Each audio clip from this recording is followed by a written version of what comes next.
Hair extension সাচিনোর crown topper এবং সাচিনোর extension মানেই হচ্ছে সবসময় অরিজিনাল হিউম্যান হেয়ার আপনাদের চুলের সমাধান নিয়ে আসার জন্য। আজকে আমি একটা টপার আপনারা দেখতে পাচ্ছেন, ক্রাউন টপার। আপনার চুল, সামনের চুল খুবই পাতলা ছিল, তো এটা আমি ফিক্সড করে একেবারে সেলাই করে লাগিয়ে দিয়েছি, কারণ এটা লং টাইম যাতে সে রাখতে পারে তার জন্যই। এটা শুধু রিটাচ করবে আর কিছুই না। এই যে দেখুন, আমি এটার ফাইনাল লুকটাও আপনাদেরকে দেখিয়ে দিচ্ছি, কারণ এই দেখুন একদম টোটালি আপনারা টোটাল বুঝতেই পারবেন না যে একটা এক্সটেনশন করা আর কি সুন্দর লাগছে।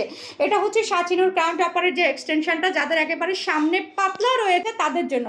এবং সেই সাথে আপনি একটু দাঁড়াও, আমি একটু পিছনে দেখিয়ে দিই। আপনার চুল খুবই পাতলা ছিল, কারণ আপনার অসুখের কারণে চুলগুলো পাতলা হয়ে গেছে। এই হচ্ছে পিছন সাইডটা তার, আপনারা দেখতেই পাচ্ছেন কত সুন্দর করে আমি একটা এক্সটেনশন করে দিয়েছি। আপনারা বুঝতেই পাচ্ছেন আসলে এই হচ্ছে আমার ফাইনাল একটা লুক। তবে এখনও আমি হেয়ারগুলোকে কিন্তু যেটা হচ্ছে আইনিং করিনি, এখনও সম্পূর্ণ কমপ্লিট করিনি। তার আগেই আপনাদের সাথে আমি ভিডিওটা শেয়ার করে ফেললাম। তো আপনারা দেখুন, এই যে আপনাদের শুধু দেখানোর জন্য অনেক আপিরা আছে ভিডিও দেখতে চাই, তাই তাদের জন্যই আমি আসলে ভিডিওটি করা। তো থ্যাংক ইউ সবাইকে, ভালো থাকবেন, আসসালামু আলাইকুম।